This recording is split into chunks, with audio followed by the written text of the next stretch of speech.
எவ்வளவு கனவுகளோடு இன்னைக்கு வந்து ஷார்ஜாவுக்கு இன்னைக்கு திருச்சியிலேருந்து போன 151 பேர் உயிர் பழைச்சதே வந்து மிகப்பெரிய விஷயமா இன்னைக்கு ஆயிருக்கு.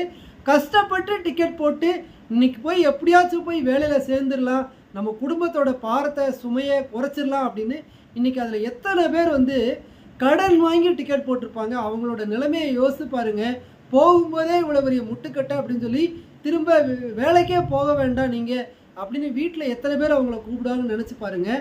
இன்றைக்கி திருச்சியிலேருந்து ஷார்ஜாவுக்கு போன ஃப்ளைட் வந்து இன்றைக்கி தரையிறங்க முடியாமல் 2.5 மணி நேரம் வானில் வட்டம் அடித்து திரும்ப தரையிறங்கிருச்சு சேஃபாக. அந்த நியூஸை கேட்டு சந்தோஷம் அடைகிறதுக்குள்ளே திரும்ப என்ன அப்படின்னா வந்து சென்னையில் ஒரு 2 ட்ரெயின் மோதி கிட்டத்தட்ட வந்து 5 பெட்டி தடம் புரண்டிருக்கு. இறைவனோட விளையாட்டு வந்து அடுத்தடுத்து இருக்கும்போது மனிதன் வந்து என்ன பண்ணுவான் அப்படிங்கிறது தெரியாமல் திணறி போய் இருக்கான். இறைவா கொஞ்சம் கொஞ்சமாக மனுஷனை சாகடி.